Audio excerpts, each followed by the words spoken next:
Hello everyone, welcome to your own channel UPSC CAPF with Himanshu वत्स।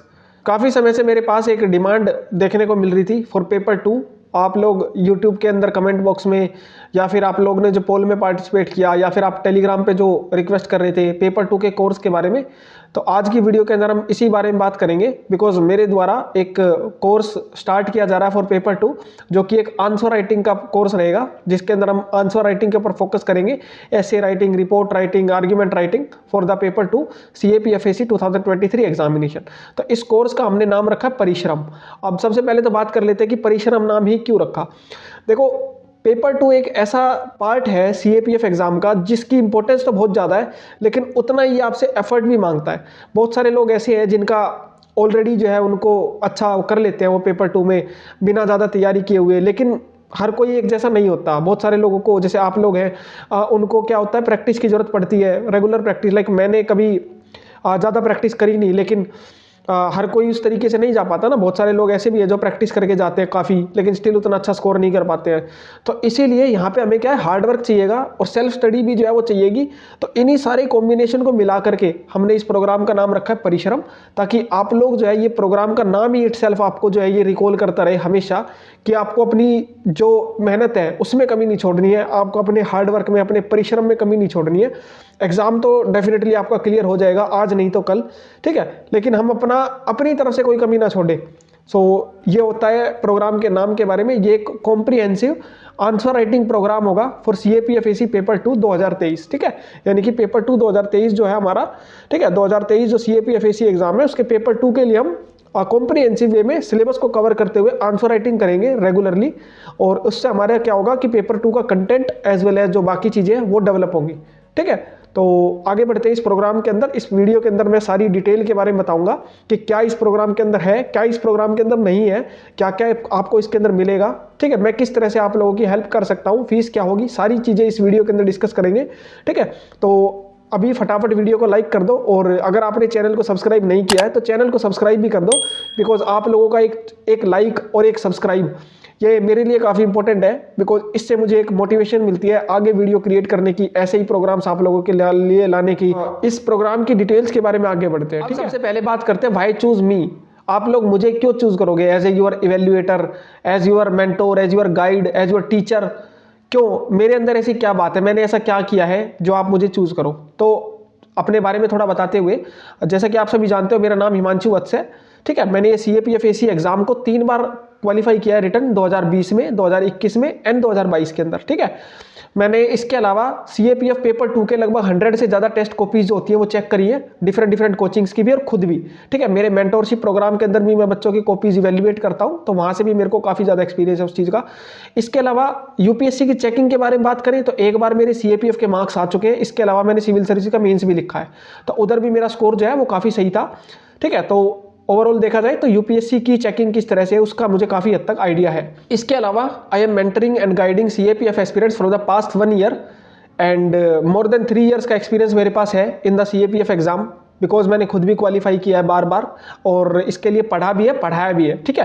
तो I think ये सारी चीज़ें सफिशिएंट है आप लोगों के लिए कि आप मुझे चूज़ करो। बाकी आपका अपना खुद का डिसीजन है।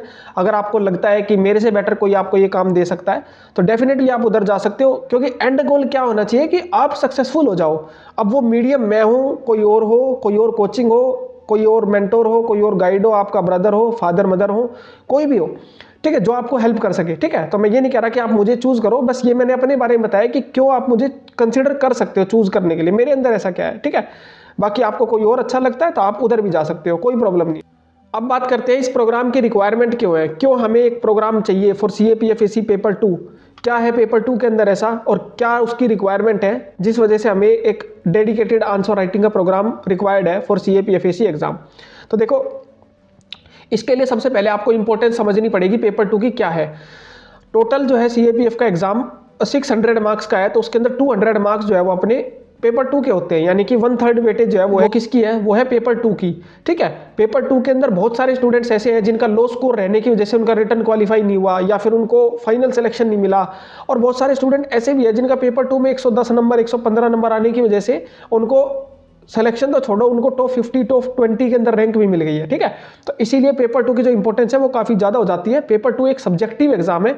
ऑब्जेक्टिव जो एग्जाम होता है वहाँ पे क्या होता है, आपके पास ऑप्शंस अवेलेबल है, उन ऑप्शंस को आप देखोगे, नहीं भी आता होगा तो भी आप गेस करके निकाल सकते हो। लेकिन पेपर 2 जो कि एक सब्जेक्टिव पेपर है, उधर आपको ऑप्शन से काम नहीं चलेगा, उधर आपको रेगुलर प्रैक्टिस करनी पड़ेगी, राइटिंग प्रैक्टिस करनी पड़ेगी अच्छे तरीके से, बिकॉज राइटिंग प्रैक्टिस होगी तभी जैसी रैंडम टॉपिक आपके सामने आता है आप उसको हैंडल कर पाओगे, ठीक है। दूसरी चीज, पेपर 2 के लिए आपको चाहिए होती है ब्रेनस्टॉर्मिंग एंड कंटेंट बिल्डिंग। क्यों? बिकॉज पेपर 2 में बहुत बार ऐसा होता है कि हमारे सामने जो टॉपिक आते हैं वो बिल्कुल अननोन टॉपिक आ जाते हैं, तो उधर क्या आपको 2 मिनट की ब्रेनस्टॉर्मिंग चाहिएगी सोचने के लिए, क्योंकि उधर इतना ज़्यादा टाइम नहीं है कि आप आराम से पूरा दिन लगा करके ऐसे लिख दो। उधर आपको 4 ऐसे, 2 आर्ग्यूमेंट, 2 रिपोर्ट और बाकी कुछ भी करना होता है, तो आपके पास उतना टाइम नहीं होगा। तो ये ब्रेनस्टॉर्मिंग जो है वो बहुत रिक्वायर्ड है, और ये कैसे होगी, जब आपने कुछ टॉपिक्स पढ़ रखे हो तो इस प्रोग्राम के थ्रू आपको वो टॉपिक जो है वो मिलेंगे, आप लोग उसको लिखोगे, मैं उसको चेक भी करूंगा, ठीक है। और सेम चीज़ है कंटेंट बिल्डिंग की, तो ये 2 चीज़ें आपको जो है हेल्प करेंगी। एक और इशू जो कि हम पेपर 2 के साथ फेस करते हैं वो है फियर। राइटिंग का फियर जो है वो देखने को मिलता है एस्पिरेंट्स के अंदर। बहुत सारे स्टूडेंट्स ऐसे हैं जो कि करना तो चाहते हैं एग्जाम को क्लियर, लेकिन उनको राइटिंग का इतना फियर है, वो लिखते हुए डरते हैं। या तो वो किसी और की कॉपी पहले पढ़ लेते हैं जिसके बाद उनको डर लगने लग जाता है कि लाइक मुझे तो आता ही नहीं है, और दूसरा क्या करते हैं, वो लिखते ही नहीं है कभी। तो ये जो फियर ऑफ राइटिंग है ना, ये निकलेगा जब आपको पता होगा कि हाँ आपको आज एक जो आंसर है वो लिखना ही लिखना है, ये टॉपिक आपके पास ऑलरेडी आ गया। बहुत बार क्या होता है, स्टूडेंट्स को टॉपिक ही नहीं मिलता है, वो सोचते हैं कि किस टॉपिक पे लिखें, किस टॉपिक पे लिखें, किस टॉपिक पे लिखें, ये सोचते सोचते उनके कई दिन चले जाते हैं, और एंड में घूम फिर के वो फिर पेपर 1 पे आ जाते हैं। फिर सोचते हैं कि कुछ लिखेंगे, फिर टॉपिक नहीं पता चलता है। तो इधर क्या आपको रेगुलर टॉपिक मिलता रहेगा, आपको वो सोचना ही नहीं है, आपको सिर्फ लिखना है जो आपने पढ़ा हुआ है। नहीं पढ़ा हुआ है तो उसका मॉडल आंसर आपको मिलेगा, उसको आपको पढ़ना है, आपका कंटेंट भी बन जाएगा, ठीक है। तो ये फियर ऑफ राइटिंग जो है वो हम इस प्रोग्राम के थ्रू दूर करने की कोशिश करेंगे, ठीक है। अब उसके बाद बात आती है फॉर्मेट की। बहुत सारे स्टूडेंट ऐसे हैं जो कि चाहते तो है लिखना, लिखते भी हैं, बट उनको क्या है, फ्लो नहीं पता, प्रेजेंटेशन नहीं पता, फॉर्मेट नहीं पता।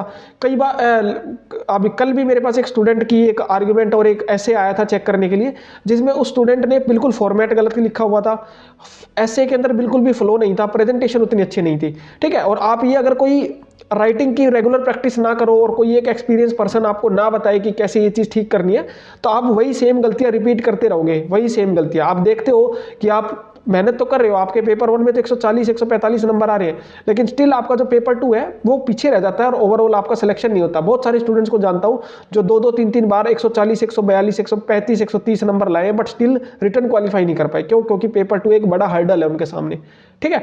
तो ये चीज आपको इस चीज के अंदर देखने को मिलेगी इस प्रोग्राम के अंदर। देन उसके बाद एक और बहुत बड़ा इशू है, वो है टाइम मैनेजमेंट का। अब बहुत सारे लोग ये सोचते हैं कि टाइम मैनेजमेंट जो होती है ना, वो होती है टेस्ट के थ्रू। देखो टेस्ट के थ्रू होती है, लेकिन टेस्ट के थ्रू बाद में बनेगी, पहले आपको टॉपिक वाइज जो है वो बनानी पड़ेगी। लाइक एक ऐसे के अंदर आपकी 16 से 17 मिनट होनी चाहिए। अब टेस्ट के अंदर आपका कैसे टाइम इंप्रूव हो जाएगा, अगर आप एक ऐसे कोई 35 मिनट के अंदर 30 मिनट के अंदर लिख रहे होगे तो पहले आपको टॉपिक वाइज ऐसे का टाइम, आर्ग्यूमेंट का टाइम, रिपोर्ट का टाइम, ये पहले रिड्यूस करना पड़ेगा रेगुलर राइटिंग करके। क्योंकि अदरवाइज अगर आप 20 मिनट में भी अगर एक ऐसे लिख रहे हो ना, तो ये मान के चलो कि आपका ओवरऑल पेपर छूटने वाला है। और मेरे कई सारे फ्रेंड्स हैं जिनके पेपर 1 में 150 160 170 भी है इवन मार्क्स, लेकिन उनका पेपर 2 170 का अटेम्प्ट हुआ, किसी का 180 का अटेम्प्ट हुआ, किसी का 160 का ही अटेम्प्ट हुआ, ठीक है। और किसी का अटेम्प्ट हुआ तो पूरी की पूरी ग्रामर मिस हो गई, ठीक है। लेकिन किसी ने कर दिया 175 का अटेम्प्ट और 25 की ग्रामर छोड़ दी। ये बहुत ज्यादा नुकसानदेह एक चीज है। क्यों? क्योंकि 25 मार्क्स की ग्रामर में आपको शॉर्ट 20 नंबर आ सकते थे अगर आप सही से तैयारी करके गए हो तो, ठीक है। तो इसीलिए टाइम मैनेजमेंट आपको इस चीज प्रोग्राम के अंदर सीखने को मिलेगी। देन उसके बाद एक इशू और आता है, अगर आप इस तरह के प्रोग्राम को ज्वाइन नहीं करते हो तो इवेल्युएट कैसे कराओगे। इवेल्युएशन का जो इशू है वो भी एक बड़ा इशू है, क्योंकि आप लोगों को अपनी गलतियां जो है वो नहीं पता चलती, आप लोग अपनी गलतियां पता नहीं लगा पाते। अगर एक एक्सपीरियंस पर्सन जिसने खुद एग्जाम क्लियर किया हो, जिसने खुद कॉपीज, मल्टीपल कॉपीज जो होती है वो चेक की हो, तो वो आपको बता सकता है, आपकी कॉपी को इवेल्युएट करके दे सकता है, बता सकता है कि ये कमी है, ये चीज ठीक है, ये आपका प्लस पॉइंट है, ये आपका नेगेटिव पॉइंट है, ठीक है। जिसके हिसाब से आप आगे बढ़ सकते हो, ठीक है। तो इसीलिए I think there is a need for the program, अगर कोई स्टूडेंट डेडिकेटेडली इस एग्जाम की तैयारी करना चाहता है तो। हमारा ये जो प्रोग्राम है ये दो तरीके से चलेगा, एक होगा विदाउट इवैल्यूएशन, एक होगा विद इवैल्यूएशन। आपको जो ठीक लगता है आप उसको ज्वाइन कर सकते हो। जो विदाउट इवैल्यूएशन वाले हैं उनको जो मॉडल आंसर मिलेगा वहाँ से आप देख सकते हो। इसके अलावा सेल्फ इवैल्यूएशन के ऊपर भी मैं सेशन लेकर के आपको समझा सकता हूँ। बट मेरा ये मानना है कि यहाँ पे आपको एक एक्सपीरियंस पर्सन की तो रिक्वायरमेंट होती है, क्योंकि आप अपनी वो गलतियाँ नहीं पता लगा पाते। तो डेट्स वाई हम देखेंगे कि क्या नीड है हमें इवैल्यूएशन की, इवैल्यूएशन क्यों चाहिए बेसिकली। ठीक है, तो सबसे पहले तो आप अपनी खुद की मिस्टेक जो है वो आइडेंटिफाई नहीं कर पाते हो। कई बार आपको आपका लिखा हुआ बिल्कुल ही खराब लगता है जबकि वो होता अच्छा है, और कई बार आपको आपका लिखा हुआ बहुत अच्छा लगता है जबकि वो उतने अप टू द मार्क नहीं होता जितना होना चाहिए। ठीक है, दूसरी चीज, आप अगर खुद से ही लिख रहे हो, खुद से इवैल्यूएट करोगे तो उसका एक मेजर ड्रॉबैक जो है वो हो सकता है, वो ये है कि आपको सिर्फ अपना ही व्यू पॉइंट पता चल रहा है, आपको किसी दूसरे अदर पर्सन का अब व्यू पॉइंट नहीं पता चल रहा है कि लाइक वो पर्सन क्या सोचता है आपके बारे में जो आपने लिखा है। हो सकता है कि कोई पॉइंट आपको खराब लग रहा हो, लेकिन दूसरे के पर्सपेक्टिव से देखे तो वो बहुत अच्छा पॉइंट है कि आपने इतना डीप में जाके सोचा। इसी तरह से कोई पॉइंट आपको बहुत अच्छा लग सकता है, लेकिन हो सकता है कि दूसरे को वो उतना अच्छा ना लग रहा हो, उस एग्जामिनर को उतना अच्छा ना लगे। ठीक है, तीसरी चीज फीडबैक। कई बार क्या होता है आपको ये तो पता चल जाता है कि ये पॉइंट अच्छे हैं, ये पॉइंट बुरे हैं, लेकिन जो फ्लो वाली बात है, जो प्रेजेंटेशन वाली बात है, उसका फीडबैक आपको नहीं मिल पाता। आपकी स्ट्रेंथ क्या है, आपकी वीकनेसेस क्या है, वो आप नहीं पता लगा पाते खुद से इवैल्यूएट करते वक्त। ठीक है, ये थोड़ी सी कमियां हैं। मैं ये नहीं कह रहा कि खुद से इवैल्यूएट नहीं किया जा सकता, मैंने खुद भी खुद से इवैल्यूएट करे हैं, आप लोग भी खुद से इवैल्यूएट कर सकते हो अगर आप चाहते हो तो। लेकिन यहाँ मैं किस तरह से हेल्प कर सकता हूँ मैं उस बारे में बता रहा हूँ। ठीक है, तो यहाँ पे आपको एक एक्सपीरियंस पर्सन की जरूरत पड़ेगी जिसने खुद 2-3 बार एग्जाम क्लियर किया हो। तो मुझे इवैल्यूएशन की तो नॉलेज है कि किस तरह से इवैल्यूएट किया जा सकता है। देन उसके बाद सजेशंस, आपको सजेशंस भी मिलेंगे मेरी तरफ से। जो भी आपका इवैल्यूएटर होगा, मैं नहीं हूं तो कोई और भी होगा, अगर आप कोई और प्रोग्राम भी ज्वाइन करते हो तो उसके सजेशंस भी आएंगे। ठीक है, according to the demand of the exam. ठीक है, और आपने कैसा लिखा उस हिसाब से। एक और इश्यू जो देखने को मिलता है ये है कि अगर आप लिख भी रहे हो एंड देन इवैल्यूएट भी खुद कर रहे हो तो आपका ओवरऑल एक तरीके से बर्डन बढ़ जाता है। ठीक है, आप फिर वो थोड़ा सा क्या होता है, बर्डन बढ़ने लगता है, आप प्रेशराइज होने लग जाते हो। एंड इस वजह से क्या होता है कि आपको राइटिंग भी करनी है, आपको ही इवैल्यूएशन भी करना है, तो एज ए रिजल्ट बर्डन के अंदर आकर के, प्रेशर के अंदर आकर के आप प्रोक्रास्टिनेशन करने लग जाते हो, आप चीज़ों को डिले करने लग जाते हो कि नहीं कल कर लेंगे, चलो परसों कर लेंगे, कोई बात नहीं, अरे आज तैयारी नहीं तो हम कल देख लेंगे, कोई नहीं। ये कल करते करते करते करते बहुत लंबा समय चला जाता है और आपको पता चलेगा कि आपने टॉपिक तो लिए, लिखा भी, लेकिन वो इवैल्यूएशन कभी हुआ ही नहीं, क्योंकि आपको वो टाइम ही नहीं लगा। आपको क्या पेपर 1 भी पढ़ना है, पेपर 2 भी पढ़ना है, फिर टॉपिक लिखने भी है, फिर वो मॉडल सोल्यूशन जो मिलेगा वो भी पढ़ना है। ठीक है, तो ये काफ़ी ज़्यादा हो जाएगा। तो बाकी आपकी चॉइस है, अगर आप खुद से इवैल्यूएट करना चाहते हैं खुद से इवैल्यूएशन कर सकते हैं, मैं उसके बारे में भी आगे बताऊंगा किस तरह से क्या होगा। ठीक है, अब बात करते हैं आपको क्या मिलेगा इस प्रोग्राम के अंदर। ठीक है, what will you get in the program. तो इस प्रोग्राम के अंदर बात करें तो ये प्रोग्राम एक 5 मंथ का प्रोग्राम देखने को मिलेगा, जिसके अंदर हम एक रिगरस आंसर राइटिंग करेंगे फॉर पेपर 2। ठीक है, रिगरस आंसर राइटिंग का मीनिंग क्या है कि हम रेगुलरली आपको टॉपिक देते रहेंगे, आप लोग लिखोगे एंड देन उसका इवैल्यूएशन जो है वो एक तरीके से करा जाएगा। ठीक है, अब इसके बाद इसके अंदर क्या होगा, एक डेडिकेटेड पीयर ग्रुप क्रिएटेड किया जाएगा। ठीक है, टेलीग्राम पे ही, और उस डेडिकेटेड ग्रुप के अंदर आप डिस्कशन भी कर सकते हो एंड टॉपर्स की कॉपीज भी आपको उस ग्रुप के थ्रू ही जो है प्रोवाइड करी जाएंगी। ठीक है, अब डिस्कशन आप स्टूडेंट्स के साथ भी कर सकते हो, मेरे साथ भी कर सकते हो, कोई टॉपिक पे भी डिस्कस हो सकता है, किसी भी तरह का डिस्कशन जो कि आपको ठीक लगता है। ठीक है, इस प्रोग्राम के अंदर हम थीम वाइज सिलेबस को कवर करने की कोशिश करेंगे, बहुत ही कॉम्प्रिहेंसिव वे के अंदर, थीम वाइज स्टैटिक भी एज वेल एज करंट भी। ठीक है, थीम वाइज सिलेबस का मतलब क्या है कि सीएपीएफ के जो एग्जाम है उसके अंदर एक थीम्स होती हैं जिनके बेसिस पे जो है क्वेश्चंस पूछे जाते हैं एसए आर्गुमेंट रिपोर्ट में, like internal security, women, education, poverty, health. ठीक है, इसके अलावा international relation, government schemes, social issues.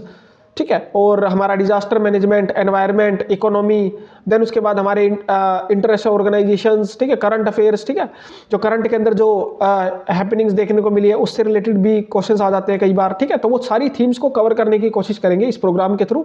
इसके अंदर हम टोटल 100 के आसपास टॉपिक्स जो है वो रखेंगे, जो कि पेपर 2 के लिए होंगे, आपको लिखने के लिए या फिर आपके जो भी है मॉडल सॉल्यूशंस के लिए। ठीक है, इसमें ऐसे भी होंगे, आर्गुमेंट भी होंगे, रिपोर्ट भी होंगी। ठीक है, तीनों तरीके से मैं कवर करने की कोशिश करूंगा। ठीक है, लगभग मान लो 100 टॉपिक्स, 5-10 कम भी हो सकते हैं, 10-15 ज़्यादा भी हो सकते हैं, उसकी कोई फिक्स ऐसा नहीं है कि कितने होंगे, क्योंकि वो तो डिपेंड करेगा कि टॉपिक्स जैसे जैसे आते जाएंगे, करंट भी अपडेट होता जाएगा उसी के अंदर ही। ठीक है, देन उसके बाद इसमें क्या होगा कि आपको टॉपिक जब मिलेगा, टॉपिक जब आप इस प्रोग्राम को ज्वाइन करोगे, आपको मॉर्निंग में टॉपिक मिलेगा, आप उसको लिखोगे एंड देन उसके बाद आपको इसका मॉडल आंसर जो है वो मिलेगा। तो मॉडल आंसर जो है वो मॉडल आंसर की फॉर्म में नहीं होगा, बल्कि वो एक नोट्स की फॉर्म में होगा, ठीक है। जिसको लाइक अगर आपको एक एसे दिया गया है और आपको एसे लिखना है, तो मैं एग्जैक्टली एक एसे लिख के नहीं दूंगा, ठीक है। इंट्रोडक्शन दे देंगे, कंक्लूजन दे देंगे, बीच में जो बॉडी होगी ना उसमें कोशिश करेंगे नोट्स की फॉर्मेट में रहे, पॉइंट्स की फॉर्म में रहे, जितने ज्यादा पॉइंट्स हो सके उतना कवर कर सके, ताकि अगर आपको लगता है, ठीक है, वो 3 पेज का रेस्ट्रिक्शन मैं इधर नहीं रखूंगा। क्यों? क्योंकि अगर आपको लगता है कि ये जो 10 पॉइंट है इनमें से आपको 5 ही याद आ रहे हैं, तो वो 5 आप एग्जाम के अंदर लिख सकते हो अगर आपका वो टॉपिक आ जाता है तो, ठीक है। तो यहाँ पे क्या होगा, आपके पास फ्लेक्सिबिलिटी भी रहेगी, कंटेंट भी थोड़ा ज्यादा रहेगा, तो इसलिए मॉडल आंसर कम नोट्स। और ये नोट्स बनेंगे कैसे या मॉडल आंसर बनेगा कैसे, तो देखो मैं यहाँ पे आपको एक चीजें क्लियर कर देता हूँ। मैं ये नहीं करूंगा कि मेरे पास जो नॉलेज है उसी से मैं एक मॉडल आंसर तैयार करके आपको दे दूं, बिकॉज मैं क्या हूं, एक पर्सन जिसने खुद एग्जाम दिया है, क्लियर भी किया है, लेकिन मेरी नॉलेज भी क्या है, लिमिटेड नॉलेज है, ठीक है। मैं अगर किसी टॉपिक के ऊपर आपको लिख के दूंगा तो वो भी लिमिटेड नॉलेज को ही रिप्रेजेंट करेगा, और आप उसको याद करके जाओगे या पढ़ के जाओगे तो आपकी नॉलेज जो है, आपका जो कंटेंट है वो भी लिमिटेड रह जाएगा। तो इधर जो मॉडल आंसर होगा उसके अंदर मैं मल्टीपल सोर्सेज के थ्रू एक बैलेंस्ड आंसर प्रोवाइड करने की कोशिश करूंगा आपको, और जिसके अंदर आपको नोट्स की फॉर्मेट में भी वो रहेगा, और हर एक टॉपिक के लिए जो भी आपको टॉपिक प्रोवाइडेड किए जा रहे हैं वो, ठीक है, ताकि आपका जो है कुछ छूटे ना। अगर आपको कोई एक टॉपिक मैंने दिया है और उसका मॉडल सॉल्यूशन आपको मिला है, तो उसके लिए फिर आपको किसी और चीज में जाकर के सर्च करने की जरूरत ना पड़े, कहीं और आपको कुछ और जाकर के पढ़ने की जरूरत ना पड़े उस टॉपिक के रिगार्डिंग, एटलीस्ट वो टॉपिक आपका वहां से कंप्लीट हो जाए। तो ये मेरा टारगेट रहेगा, ठीक है। देन उसके बाद आपका जब आप लिखोगे तो जो इवैल्यूएशन ग्रुप के स्टूडेंट्स होंगे उनके लिए क्या होगा, डिटेल्ड इवैल्यूएशन रहेगा विद क्वालिटी फीडबैक, ठीक है। यानी कि आप जो लिखोगे उसका मैं प्रॉपर तरीके से इवैल्यूएशन करूंगा, मार्क वगैरह करके भी कर सकते हैं। अगर आपको चाहिए कि मैं वॉइस नोट में आपका आंसर दूं तो वॉइस नोट में भी वो हो सकता है, और उसके साथ साथ आपको फीडबैक भी मिलेगा कि आप ये कर सकते थे, ये नहीं कर सकते थे, ये चीज आपकी अच्छी है, ये चीज आपकी बुरी है, इस चीज में आपको काम करने की जरूरत है, इस चीज में आपका ओके चल रहा है मामला, कोई जरूरत नहीं है, ठीक है। तो इस तरह से आपका डिटेल्ड इवैल्यूएशन जो है वो किया जाएगा, और आपको जो है जो भी गलतियां होंगी या जो भी अच्छाइयां होंगी वो सारी बताई जाएंगी। देन उसके बाद जो इवैल्यूएशन ग्रुप के स्टूडेंट्स होंगे उनको टॉपर्स की जो कॉपीज हैं वो भी प्रोवाइडेड की जाएंगी। आप लोग अगर टॉपिक्स लिखोगे तो हो सकता है कि कुछ स्टूडेंट्स ऐसे हो जिन्होंने बहुत अच्छा लिखा हो। कई बार स्टूडेंट्स ऐसा होता है, देखो ये मानने में कोई बुराई नहीं है, कई बार ऐसा होता है कि कुछ स्टूडेंट ऐसा लिख देते हैं जो शायद मैं भी नहीं लिख पाता उतना, ठीक है। और अगर कोई ये चीज़ एक्सेप्ट नहीं कर रहा है ना, तो मान लो कि वो बस स्कैम कर रहा है और कुछ नहीं, क्योंकि बहुत सारे स्टूडेंट ऐसे होते हैं जो कई बार इतना अच्छा लिख जाते हैं जो एक टीचर या एक जो चेकर है वो भी उतना अच्छा नहीं लिख पाता। तो ऐसे केस में अगर कोई कॉपीज ऐसी आती हैं जो टॉपर्स होंगे, जिनके सबसे अच्छे मार्क्स मुझे लगेंगे, जिनका सबसे अच्छा कंटेंट लगेगा, वो कॉपीज इवैल्यूएशन वाले स्टूडेंट्स को प्रोवाइडेड कर दी जाएंगी, ताकि वो अपना एक पीयर इवैल्यूएशन भी है वो कर सकते हैं, दूसरों के साथ कंपेयर कर सकते हैं कि वो किस लेवल पे चल रहे हैं और उनकी तैयारी कितनी चल रही है और सामने वाला उनसे कितना आगे है, ठीक है। देन उसके बाद इस प्रोग्राम के अंदर हम डाउट सॉल्विंग सेशंस रखेंगे रेगुलरली। अब डाउट सॉल्विंग सेशंस के अंदर हम आपके पेपर 2 से रिगार्डिंग जो भी डाउट्स हैं, ऐसे से रिलेटेड, आर्ग्यूमेंट, रिपोर्ट से रिलेटेड, या कोई मार्क्स से रिलेटेड, या किसी टॉपिक से रिलेटेड, ये डाउट सॉल्विंग सेशंस आपके रहेंगे रेगुलरली, ठीक है। रेगुलरली का मैं थोड़ा सा यहाँ पे बता दूं, या तो वंस इन अ वीक या फिर वंस इन 15 डेज, ठीक है। तो इस तरह के सेशन जो है वो रहेंगे, ताकि आपके जो भी डाउट्स हैं उनको एज ए क्लब करके सोल्व कर लिया जाए, ठीक है। देन उसके बाद सेशंस होंगे कि आपको ऐसे लिखना कैसे चाहिए, फ्लो कैसे बनाया जाता है, प्रेजेंटेशन कैसे दी जाती है, ठीक है, फॉर्मेट कैसे करा जाता है। क्योंकि क्या होता है, रिपोर्ट जैसे टॉपिक में कंटेंट उतना मैटर नहीं करता, मतलब मैटर करता है, लेकिन फॉर्मेट भी एक इंपॉर्टेंट रोल प्ले करता है। ऐसे में फॉर्मेट कुछ खास ऐसा होता नहीं है, लेकिन जो रिपोर्ट है उधर क्या फॉर्मेट बहुत मैटर करता है। तो ये जो फॉर्मेट कैसे है, फ्लो कैसे बनाना है, प्रेजेंटेशन किस तरह से लिखना है आपको, तो इस सब के भी सेशन जो है उसके अंदर रहेंगे। देन उसके बाद एक ग्रामर जो है वो एक बहुत इंपॉर्टेंट टॉपिक जो होती है ना, वो होती है फॉर पेपर 2, बहुत ही ऑब्जेक्टिव इन नेचर है, 25 मार्क्स की आती है। यहाँ पे अगर आप अच्छे से तैयारी करके जाओ तो 20 से 22 नंबर बहुत ही आराम से आप जो है ला सकते हो वो, ठीक है। तो यहाँ पे अगर आपको पता चल जाए कि इंपॉर्टेंट टॉपिक्स क्या है, बिकॉज ग्रामर के अंदर क्या है, आप अलग भी एग्जाम की तैयारी करते होगे, लाइक एसएससी वगैरह, बैंकिंग की वगैरह, उधर क्या होता है कि जो ग्रामर आती है वो बहुत ज्यादा आती है, लेकिन इधर क्या है, ग्रामर कुछ फिक्स टॉपिक्स है, लाइक क्वेश्चन टैग्स है, डायरेक्ट इनडायरेक्ट है, ठीक है, एक्सक्लेमेटरी सेंटेंसेज है, ठीक है, कंपाउंड कॉम्प्लेक्स सेंटेंसेज है। तो ये अगर टॉपिक्स आपको पता चल जाए तो आप केवल उसी डायरेक्शन में एक लक्ष्य की तरह अपनी तैयारी कर सकते हो। आप अपने लक्ष्य से भटकोगे नहीं, इधर उधर ग्रामर की बुक्स जो है वो स्क्रॉल नहीं करोगे और ढूंढोगे नहीं, और ठीक है, ऑब्जेक्टिव वे की बजाय सब्जेक्टिव ग्रामर को पढ़ने की कोशिश करोगे। तो डेट्स वाई एक सेशन रहेगा इंपॉर्टेंट टॉपिक्स के ऊपर, जिसमें मैं ग्रामर को एक्सप्लेन करूंगा, बता दूंगा कि कौन कौन से टॉपिक्स हैं जो आपको करने हैं। देन उसके बाद इसी प्रोग्राम के अंदर आपकी कंटेंट बिल्डिंग भी हमें करानी है, तो कंटेंट बिल्डिंग के लिए सबसे इंपॉर्टेंट सोर्स क्या होता है? वो होता है न्यूज़पेपर, ठीक है। तो इसके अंदर हम अलग अलग टॉपिक्स के, करंट अफेयर्स के जो न्यूज़पेपर्स आते रहेंगे, डिफरेंट डिफरेंट न्यूज़पेपर्स के जो इंपॉर्टेंट आर्टिकल्स होंगे वो मैं आपको रेगुलरली शेयर करता रहूंगा उस ग्रुप के थ्रू, ताकि आप लोग वो भी पढ़ते रहो। बिकॉज पेपर 1 की तो तैयारी हर कोई कर लेता, साइंस पढ़ के, मैथ्स पढ़ के, लेकिन पेपर 2 को इग्नोर करता हुआ चलता है। आप कुछ भी नहीं कर रहे हो ना, कोई भी चीज़ नहीं पढ़ रहे हो, लेकिन न्यूज़पेपर को पढ़ रहे हो अच्छे तरीके से, सारे टॉपिक्स को डिटेल में, तो एटलीस्ट आप पेपर 2 के लिए इतने तो सफिशिएंट हो जाओगे कि आपको ग्रामर और ये जो है, ये 2 चीज़ आप कर लेते हो तो आपके 90 नंबर तक पहुंच जाए, या 80 मार्क्स तक तो आराम से पहुंच जाए, 80 में भी आपका काम हो जाएगा, ठीक है। तो इसीलिए जो पेपर 2 के लिए न्यूज़पेपर के जो इंपॉर्टेंट आर्टिकल्स होंगे वो मैं आपको रेगुलरली शेयर करता रहूंगा, और ऐसा कोई फिक्स नहीं है कि द हिंदू के ही होंगे, जिस भी न्यूज़पेपर के मुझे अच्छे लगेंगे वो मैं आपको शेयर करता रहूंगा, उसकी आप टेंशन ना लो। इसी तरह से विजन आईएएस भी एक इंपॉर्टेंट रोल प्ले करती है। क्यों? Vision IAS although civil services के लिए होती है, बोथ फॉर पेपर 1, मतलब both for prelims and both for mains, but इधर क्या है, हमें विजन आईएएस को यूज करना है सिलेक्टिवली फॉर पेपर 2।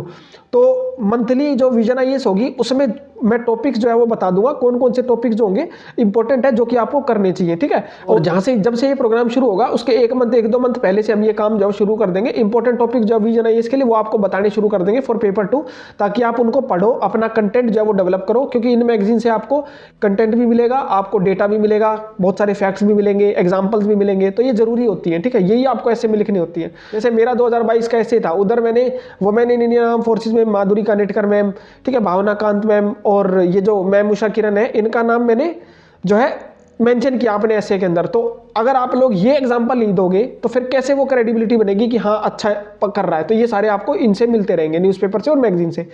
देन उसके बाद लिस्ट ऑफ इंपॉर्टेंट टॉपिक्स जो कि आपके पेपर 2 के लिए पोटेंशियल टॉपिक्स हो सकते हैं। जैसे मैं इधर 100 के आसपास टॉपिक कवर करने की कोशिश करूंगा, बाकी उसके बाद जो आगे जो और भी करंट अफेयर्स आएंगे तो उन सबको मिला करके एक लिस्ट इंपॉर्टेंट टॉपिक्स की आपको प्रोवाइड कर दी जाएगी इन द एंड, जिसको आप, कुछ तो सॉल्यूशंस आपको ऑलरेडी मिल चुके हैं, कुछ ऐसे होंगे जो नए टॉपिक्स भी होंगे, तो उनको अगर आप एक बार सर्च करके पढ़ के चले जाओगे तो आपका काफ़ी हेल्प हो जाएगा। जैसे मैं एग्जांपल दूं, 2021 में मैंने ऐसी एक लिस्ट ऑफ इंपॉर्टेंट टॉपिक्स बनाई खुद, और उसके रीड करा मैंने, तो 25-30 टॉपिक थे। लकीली उसमें से एक टॉपिक आ गया साइमल्टेनियस इलेक्शन का, 2021 की बात है, और मैंने काफ़ी अच्छे से 5-5 पॉइंट डिट्टो उधर चिपका दिए, ठीक है। ये आपके साथ भी हो सकता है, ठीक है, और ऐसे में आपको 6 मारना है। बट यहाँ पे पॉइंट ये कि जो लिस्ट ऑफ इंपॉर्टेंट टॉपिक्स है, इनके सॉल्यूशंस की मैं कोई गारंटी नहीं करता कि ये सॉल्यूशन प्रोवाइडेड किए जाएंगे। देखो मेरा एक ही उसूल है कि पहले अपनी चीज़ें क्लियर करके रखो। मैं किसी की तरह झूठ नहीं बोलता कि मैं ये दे दूंगा, मैं वो दे दूंगा, और जब आप ज्वाइन कर लो उसके बाद वो गायब, उनको फर्क ही नहीं पड़ रहा कि कौन है कौन नहीं है। तो मेरा ऐसा कोई रोल नहीं है। मैं एक सिंगल पर्सन हूँ, सिंगल इंडिविजुअल हूँ, अपने लेवल पे काम कर रहा हूँ। इधर अच्छा होगा तो भी मेरे लिए होगा, बुरा होगा तो भी मेरे लिए होगा, ठीक है, और सब कुछ मेरे लिए है। अगर आपको लगता है ऐसा कुछ है तो एक बार मेंटोरशिप वाले जो स्टूडेंट्स हैं मेरे ग्रुप पे जाकर के पूछ लेना कि वो सेटिस्फाइड है कि नहीं है, क्या उनको मिल रहा है, क्या उनको नहीं मिल रहा है, क्या कोई और ऐसी चीजें दे सकता था या नहीं दे सकता था, ठीक है। तो मैं पहले से ही क्लियर करके चल रहा हूँ इस चीज को कि इसके सॉल्यूशंस गारंटीड नहीं है। टाइम लग जाता है तो बना भी देंगे, नहीं टाइम लग पाता तो नहीं बना सकते, ठीक है।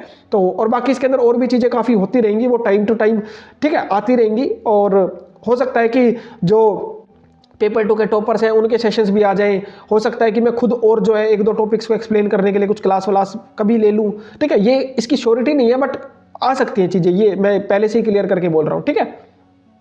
अब बात करते हैं ड्यूरेशन कि ये प्रोग्राम जो है वो कब से कब तक जो है चलेगा।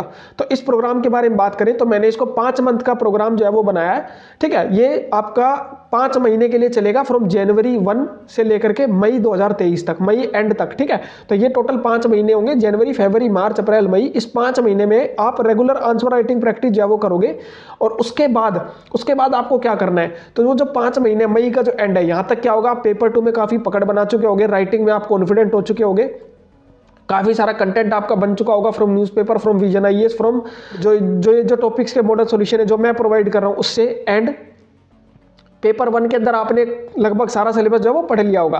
देन उसके बाद जो जून जुलाई है उसमें क्या है, आप अपनी रिवीजन कर सकते हो। आप अपनी टेस्ट सीरीज वगैरह कोई ज्वाइन करना चाहते हो, आप उसको ज्वाइन कर सकते हो, आप अपनी रिवीजन कर सकते हो। देखो अगर लास्ट के 2 महीने में भी आप ये आंसर राइटिंग कर रहे होगे ना, तो फिर आप सीरियस प्रॉब्लम में हो। क्यों? बिकॉज वो टाइम जो है वो या तो टेस्ट सीरीज का है या फिर रिवीजन का है, ठीक है। तो उस टाइम पे आपको वो करना है, इसलिए पहले ही अपनी आंसर राइटिंग कर लो कि लास्ट के 2 महीने में आपको बिल्कुल सुपर फास्ट वे में रिवीजन करनी होती है, ना कि आप इस तरह के आंसर राइटिंग में करो। तो पहले आप अपना कंप्लीट कर लो।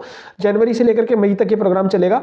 अब इस 5 महीने के प्रोग्राम में मैंने इसको ऐसे डिवाइड किया है, लाइक फर्स्ट 3 मंथ्स, क्योंकि आप जो है अभी क्या नेसेंट स्टेज में हो गए, आपको उतना अच्छा नहीं आता कि आप डेली टॉपिक मिले और आप लिखो। तो इसीलिए मैंने फर्स्ट 3 मंथ को अल्टरनेट डेज पे आंसर राइटिंग के लिए रखा है कि पहले 3 महीने जनवरी फरवरी मार्च आप अल्टरनेट डेज पे आपको टॉपिक मिलेगा, आप लोग लिखोगे। मॉर्निंग में आपको टॉपिक मिल जाएगा, आप लोग लिखोगे। आप लोगों के पास अगले दिन की सुबह तक का या शाम तक का टाइम है, और शाम को मैं अपना या फिर ये कह लो कि अगले दिन की सुबह तक का आपके पास टाइम है लिखने का, पूरे 24 आवर्स आप लिखो। और सुबह जब वो टॉपिक आपको मिल जाएगा, जो मॉडल आंसर है वो मिल जाएगा, फिर आप जो है क्या कर सकते हो, उसके साथ मैच करके, जिन्होंने लिख दिया है वो सब अपना मैच करके अपना जो उसके अंदर नोट्स वगैरह मार्क करना है वो आप कर सकते हो। बाकी इवैल्यूएशन मैं कर ही दूंगा नेक्स्ट टॉपिक के आने से पहले, यानी कि अगला दिन जो है, जो नेक्स्ट टॉपिक आएगा नया टॉपिक, उससे पहले आपका इवैल्यूएशन हो जाएगा हर एक स्टूडेंट का, ठीक है। तो उसकी आप चिंता मत करो, ठीक है। देन उसके बाद जो नेक्स्ट 2 मंथ्स है, अभी क्या आपने पहले 3 मंथ अल्टरनेट डेज पे आंसर राइटिंग करके खुद को एक प्रो बना लिया है, तो आप ऐसी कंडीशन में आप आ चुके हो कि अगर आपको डेली भी टॉपिक दिया जाए और अननोन टॉपिक भी दिया जाए तो आप लिख पाओगे, ठीक है। तो अब हम क्या करेंगे, डेली आंसर राइटिंग करेंगे, ठीक है। तो ये चलेगा अगले 2 महीने, यानी कि अप्रैल और मई, ठीक है। अप्रैल और मई जो है ये 2 महीने डेली आंसर राइटिंग चलेगी। तो इस तरह से ये प्रोग्राम की ड्यूरेशन जो है वो रहेगी, ठीक है। अब इसके बाद बात कर लेते हैं कि क्या इस प्रोग्राम के अंदर आपको नहीं मिलेगा, ठीक है, क्योंकि ये चीज़ भी बताना बहुत ज़रूरी है। बहुत सारे लोगों को ऐसा डाउट रह जाता है कि इसके अंदर ये भी है, बट बाद में पता चलता है कि ये नहीं था। देखो, मैं अपनी चीज़ें मैंने पहले भी बोला, मैं क्लियर रख के चलता हूँ। हो सकता है कुछ कोचिंग वाले आपको बताएं कि ये भी होगा वो भी होगा और बाद में वो गायब हो जाएंगे, नहीं होगा। इसीलिए मैं पहले ही बता के चलता हूँ कि ये नहीं रहेगा, तो आप इस चीज़ के भ्रम में ना रहें, ठीक है। तो बात करते हैं what will not be there. तो यहाँ पे सबसे पहली बात, वीडियो लेक्चर्स। जो अगर आप लोग ये सोच रहे हो कि मैं क्लासेस लूँगा इंटरनल सिक्योरिटी की, मैं क्लासेस लूँगा फॉर पॉवर्टी के लिए, एजुकेशन के लिए, तो वो नहीं होगा। उसके लिए कोई भी वीडियो लेक्चर्स यहाँ पे नहीं प्रोवाइडेड किए जाएंगे, ठीक है। ये एक वीडियो लेक्चर टाइप का कोर्स नहीं है। अगर आपको वो चाहिए तो आप मार्केट में ऐसी बहुत सारी कोचिंग्स हैं जो इस तरह के प्रोग्राम 7,000 8,000, ठीक है, और पता नहीं कितने हज़ार में बेच रहे हैं। अगर आपको वो खरीदना है 50 लेक्चर्स और 40 लेक्चर्स, मैं तो मानता हूं कि मेरे हिसाब से ये जो वीडियो लेक्चर वाला कंसेप्ट है टोटली स्क्रैप है। इससे बेटर है कि वो बच्चा जाके बुक पढ़ ले, ठीक है। तो इसीलिए मेरा ये मानना है, मैं मतलब इन वीडियो लेक्चर्स के ऊपर विश्वास नहीं करता। बाकी आपकी चॉइस है, आपको अगर खरीदना खरीद सकते हैं। बहुत सारे ऐसे प्लेटफॉर्म आपको मिल जाएंगे मार्केट के अंदर जो कि ये प्रोवाइड कर रहे हैं, ठीक है। मेरे को उस चीज़ से कोई लेना देना नहीं है, ठीक है। मैंने अपनी जो चीज़ है जो मैं प्रोवाइड कर सकता हूँ वो मैं आपको बता रहा हूँ। तो किसी भी तरह का कोई वीडियो लेक्चर नहीं होगा किसी भी टॉपिक के ऊपर, ठीक है। हाँ, ये हो सकता है कि कोई टॉपिक बहुत ज़्यादा डिफिकल्ट है या मुश्किल है और उसको प्रॉब्लम आ रही है बच्चों को उसके अंदर, तो उसका सेशन लिया जा सकता है उस चीज़ के ऊपर। बट वीडियो लेक्चर ये पॉसिबल नहीं है, क्योंकि मेरे पास ना कोई ऐसा प्लेटफॉर्म है जिसके थ्रू मैं ये चीज़ प्रोवाइड कर पाऊँ, और ना ही मैं कोई कमिटमेंट कर रहा हूँ अभी, ठीक है। देन उसके बाद इसके अंदर रेगुलर डाउट सॉल्विंग सेशन, तो यस ये रहेंगे। इन डाउट सॉल्विंग सेशंस के साथ साथ आपके जो एसए के फॉर्मेट वगैरह के जो सेशंस है, ग्रामर के सेशन है, वो रहेंगे। टेस्ट सीरीज, अब काफ़ी लोगों को ये डाउट रहेगा कि इस प्रोग्राम के अंदर टेस्ट सीरीज भी है। देखो, मैं सिंपल बोलता हूँ, मैं एक सिंगल इंडिविजुअल हूँ। हो सकता है कि मुझे इसके लिए इवैल्यूएटर भी रखना पड़ जाए, तो उधर जो खर्चा आएगा वो मैं अभी फिलहाल के लिए तो इतना अफोर्ड नहीं कर सकता कि इसी के अंदर टेस्ट सीरीज प्रोवाइड करूं। हो सकता है कि ये जो प्रोग्राम की जितनी फीस है इसमें 1000-1500 रुपये मिला करके कुछ बड़ी बड़ी कोचिंग्स हो रहे हैं जो अपनी टेस्ट सीरीज भी बेच रही है साथ के साथ, ठीक है। और आप लोग वो लेना चाहो तो ले सकते हो, बट मेरा ऐसा कोई कमिटमेंट नहीं है कि इसके अंदर कोई टेस्ट सीरीज रहेगी। इसलिए मैंने इसकी फीस को नॉर्मल जो चल रहे हैं, जो इवन जो दूसरे जो इंस्टीट्यूट्स वगैरह हैं या जो भी है इस फील्ड के अंदर जो काम कर रहे हैं, उनसे कम ही फीस रखने की कोशिश करिए, क्योंकि मैं इसके अंदर टेस्ट सीरीज प्रोवाइड नहीं कर सकता फिलहाल के लिए। तो इन फ्यूचर अगर कोई आती है टेस्ट सीरीज और आप लोग इसके स्टूडेंट होंगे तो डेफिनेटली आपको कुछ डिस्काउंट जो वो मिल जाएगा। बट अभी फिलहाल के लिए मेरा ऐसा कोई प्लान नहीं है कि मैं टेस्ट सीरीज प्रिपेयर करूँ या कुछ बनाऊँ। ऑल्दो डिमांड आ रही है मेरे पास स्टूडेंट्स की तरफ से कि सर आप इतना कर ही रहे हो तो आप हमारे लिए टेस्ट सीरीज भी प्रिपेयर कर दो।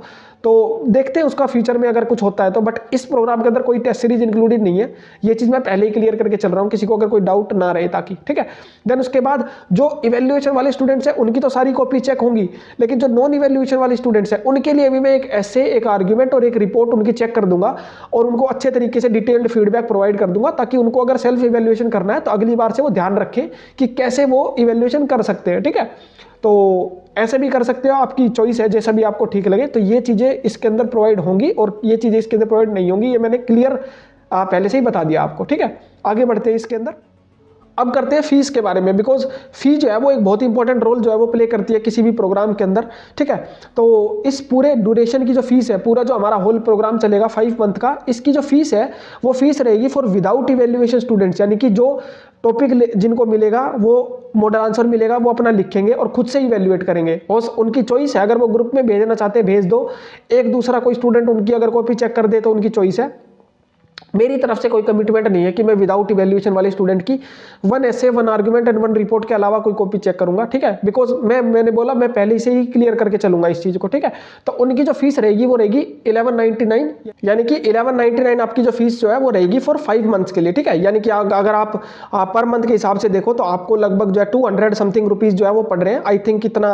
अब मैं इस चीज के ऊपर मैं भी कमेंट नहीं करना चाहूंगा कि ये अफोर्डेबल है कि नहीं है, देखो वो आपकी चॉइस है। मेरे से जितना हो सकता था मैं उतना कर रहा हूँ, इससे कम तो आई डोंट थिंक कि मैं कर पाऊंगा, ठीक है। और बाकी ये जो फीस रहेंगी वो सारी इंट्रोडक्टरी रहेंगी, ऑन डिमांड ये इंक्रीज भी की जा सकती है, ठीक है।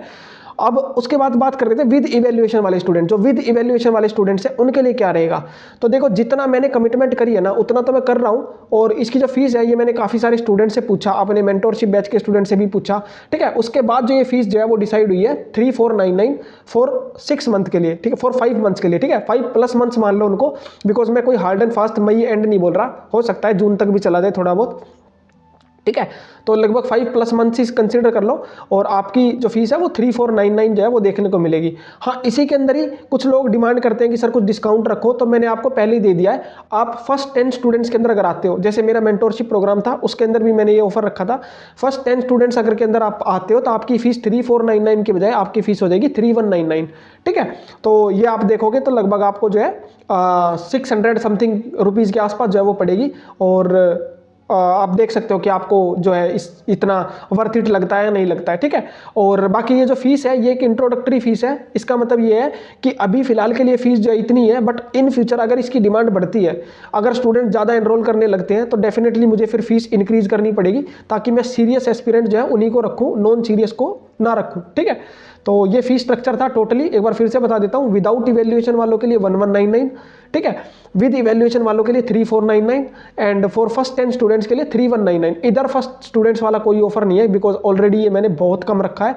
आप दूसरी कोचिंग्स वगैरह के साथ कंपेयर करोगे तो वो 900 रुपीज़ चार्ज करते हैं फॉर सिर्फ 2.5 मंथ्स के लिए, ठीक है। इधर आपको पूरे 5 मंथ्स के लिए 1200 रुपये जो है वो पे करने पड़ रहे हैं। और सेम चीज़ इसके बारे में बात करें तो इसके लिए जो कोचिंग्स है वो लगभग 4,500 से 5,000 रुपये चार्ज करते हैं, ठीक है। और मेरी तरफ से जो फीस है वो 3499 है।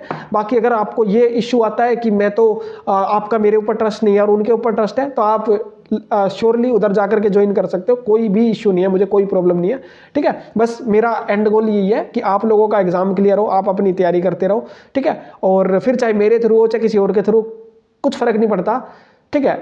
एंड में बेसिकली आपके जो ड्रीम है, आपका जो 3 स्टार वाला ड्रीम है वो पूरा हो जाए बस, ठीक है। बाकी फिर चाहे वो कैसे भी हो, ठीक है।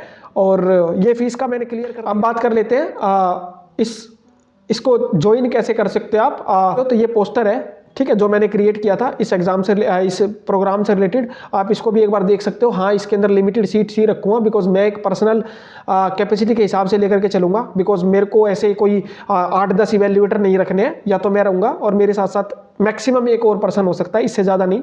तो इसके अंदर बहुत ही लिमिटेड सीट्स रहेंगी। ये मान के चलो कि इवैल्यूएशन वालों के लिए तो 20-25 से ज़्यादा मुश्किल ही हो पाएगा, ठीक है। तो अगर आपको ज्वाइन करना है तो फटाफट ज्वाइन करना, ठीक है। ज़्यादा डिले करोगे आप ही का नुकसान है, फीस भी बढ़ जाएगी, और हो सकता है उसके बाद जो है जो इंट्रोडक्टरी वाला जो प्राइस है वो भी कम हो जाए, और बाकी फीस ना भी बढ़े तो आपका ये हो सकता है कि यहाँ आपका जो सोच रहे हो कि यहाँ आपको आंसर राइटिंग करनी थी लेकिन वो मिस हो गया, या ये जैसे कुछ स्टूडेंट्स मुझे अभी भी बोलते हैं कि सर हमें मेंटोरशिप प्रोग्राम के बारे में आज पता चला, ठीक है, यानी कि 1 महीने बाद पता चल रहा है। तो ये मेरी गलती नहीं है यार, मैंने तो अपनी तरफ से यूट्यूब पे, टेलीग्राम पे हर जगह बताया था, ठीक है। तो आप इसको भी देख सकते हो। अगर किसी स्टूडेंट को पोस्टर चाहिए अच्छे से डिटेल में जानने के लिए तो मैं ये भी शेयर कर दूंगा, ठीक है। आप मेरे को कांटेक्ट कर सकते हो अगर आपको कोई जानकारी लेनी है, कोई पूछना है किसी प्रोग्राम, इस प्रोग्राम की या मेंटोरशिप प्रोग्राम की ज़्यादा डिटेल जाननी है, कोई आपका डाउट है, तो उसके लिए आप मुझे यहाँ पे मैसेज कर सकते हो। ये मेरा टेलीग्राम का हैंडल है @himanshuVats0802। इधर आप मुझे मैसेज कर सकते हो, या फिर आप मुझे इंस्टाग्राम पे मैसेज कर सकते हो himanshu_vats0802, ठीक है। एंड ठीक है, तो ये सारा कॉन्टैक्ट डिटेल्स थी जो कि मैंने बता दिया इस प्रोग्राम के बारे में। फीस वगैरह मैंने सारी क्लियर कर दी, क्या आपको मिलेगा ये क्लियर हो गया, क्या आपको नहीं मिलेगा ये क्लियर हो गया। फिर उसके बाद हम बात करते हैं कि हमारे मेंटोरशिप प्रोग्राम के बारे में। देखो, ये मेंटोरशिप प्रोग्राम काफ़ी अच्छे तरीके से चल रहा है। आज इस मेंटोरशिप प्रोग्राम के अंदर 21 स्टूडेंट्स हैं, ठीक है। और A to Z स्टूडेंट से मैंने आज भी बात करी, आज भी पूछा, एक भी स्टूडेंट ऐसा नहीं है जो बोल दे कि वो डिससेटिस्फाइड है, या बिकॉज आई थिंक जितना मैंने प्रॉमिस किया था उससे ज़्यादा ही मैं उनको प्रोवाइड कर रहा हूँ। बाकी आप लोगों को अगर और ज़्यादा जानना है तो आप उन स्टूडेंट से भी पूछ सकते हो, अगर आपको लगता है कि हाँ आपको पता करना है तो आप पता कर सकते हो, ठीक है। तो ये मेरा लक्ष्य मेंटरशिप प्रोग्राम है फॉर CAP FAC 2023 एग्जाम। इसके अंदर ये सारी डिटेल्स हैं। अगर किसी को इसके बारे में भी जानना है तो या तो एक वीडियो है जिसका लिंक आपको आई बटन के अंदर मिल जाएगा, आप उस वीडियो को देख सकते हो, या फिर इस पोस्टर और जो है बाकी डिटेल्स मेरे को इंस्टाग्राम और टेलीग्राम पे मैसेज करके पूछ सकते हो, ठीक है। तो ये थे हमारे दो प्रोग्राम, एक है पेपर 2 के लिए और एक है हमारा mentorship program for overall preparation regarding CAPF, whether it is written examination, whether it is physical और मेडिकल इंटरव्यू, जो भी आपका डाउट आप पूछ सकते हो उस मेंटोरशिप प्रोग्राम के थ्रू, ठीक है। तो प्रोग्राम मेरे द्वारा ही रन किए जा रहे हैं, ठीक है। तो जो भी आपका डाउट है, जो भी आपका है, दूसरी कोचिंग्स की तरह ऐसा नहीं होता कि आप फोन मिला रहे हो और कोई रिसेप्शनिस्ट फोन उठा के कह रहा है कि सर तो 4 दिन बाद बात करेंगे, और 4 दिन बाद जब आपके पास फोन आता है तो आपको पता चलता है कि आप तो डाउट ही भूल चुके हो, आपका डाउट ही क्या था, ठीक है। बहुत बार ऐसा होता है ना कि सॉल्यूशन क्या था पता नहीं, और जब सॉल्यूशन पता चला तो क्वेश्चन क्या था वो पता नहीं, ठीक है। तो ये सेम कंडीशन जो है ये यहाँ नहीं होगी, ठीक है। आप मेरे को मैसेज करोगे, कॉल करोगे, इंस्टेंट मेरे रिप्लाई आते हैं, थोड़ा बहुत डिले हो जाता है, कभी कभार हो जाता है किसी काम के वजह से, या कोई और मैं काम कर रहा हूँ, किसी और चीज़ की तैयारी कर रहा हूँ या कुछ पढ़ रहा हूँ, इस वजह से। अदरवाइज जो है ज़्यादा डिले नहीं करता हूँ, और ठीक है। तो मेरी तरफ से अपनी पूरी कोशिश रहेगी कि जो भी मैं आपको प्रॉमिस कर रहा हूँ वो सारी चीज़ प्रोवाइड करूँ। जो चीज़ प्रॉमिस नहीं करी है वो भी प्रोवाइड कर सकते हैं, बट उनकी कोई कमिटमेंट नहीं है, ठीक है। तो वो हो भी सकती है, नहीं भी हो सकती है, वो आप अपने हिसाब से देख सकते हो कि आपको वो चीज़ सेटिस्फाइड लग रही है कि नहीं लग रही है, ठीक है। तो ये सारी डिटेल्स थी जो कि दोनों प्रोग्राम के बारे में थी, मैंने आपको बता दिया। तो अगर आपको ये वीडियो अच्छी लगी है और या फिर आपको जो है ये प्रोग्राम अच्छा लगा है तो वीडियो को जरूर से लाइक करो, शेयर करो। ये टोटली ऑन डिमांड जो है मैंने क्रिएट किया, ठीक है। जो स्टूडेंट्स की डिमांड थी उन्हीं को कंसीडर करते हुए मैंने ये चीज़ जो है लेकर के आई है, ठीक है। ऑल्दो इसकी रिक्वायरमेंट नहीं थी, बट स्टिल मुझे फील हुआ कि मुझे करना चाहिए अगर इतनी डिमांड आ रही है तो, ठीक है। और बाकी आप इसको जितना ज़्यादा शेयर करोगे उतनी ज़्यादा ये वीडियो रिकमेंड होगी, उतने ज़्यादा लोगों तक पहुँचेगी, ठीक है। हमारा जो कम्युनिटी है, हमारी जो कम्युनिटी है CAPF की कम्युनिटी, UPSC CAPF हिमांशु वत्स की जो कम्युनिटी है ये भी काफ़ी बड़ी होगी, ठीक है। हम भी खुद ही स्ट्रॉन्ग जो है वो होते जाएंगे, ठीक है। हमारा जो पीयर ग्रुप है वो डेवलप होगा, ठीक है। तो शेयर करो ज़्यादा से ज़्यादा, एंड चैनल को सब्सक्राइब करो। अगर आपने अभी तक सब्सक्राइब नहीं किया है तो लाइक करना और सब्सक्राइब करना, शेयर करना, इसका कोई चार्ज तो लगता नहीं है, आप आराम से कर सकते हो। आपको कोई प्रोग्राम नहीं भी ज्वाइन करना है तो भी आप इसको सब्सक्राइब तो कर ही सकते हो, ताकि इसी तरह से जो वीडियोस हैं, लाइक हमने कितने सारे सब्जेक्ट जो है वो कवर कर दिया, हमने हिस्ट्री कवर कर दिया, मॉडर्न हिस्ट्री, पॉलिटी कर दिया, ज्योग्राफी कर दिया, साइंस कर दिया, मॉडर्न हिस्ट्री कर दिया, मैथ्स कर दिया, रीजनिंग कर दिया, देन उसके बाद ऐसे रिपोर्ट आर्ग्यूमेंट कर दिए। तो ऐसे और जो सब्जेक्ट बचे वो भी आते रहेंगे अपने रेगुलर पेस के ऊपर, तो एटलीस्ट आपको वो चीज़ें तो मिलती रहे। तो चैनल को सब्सक्राइब करो एंड बेल नोटिफिकेशन भी दबाओ, ताकि जो भी वीडियो डले उसका नोटिफिकेशन आपको टाइम पे मिल जाए, ठीक है। तो ऑल दी बेस्ट, ये थी सारी डिटेल्स।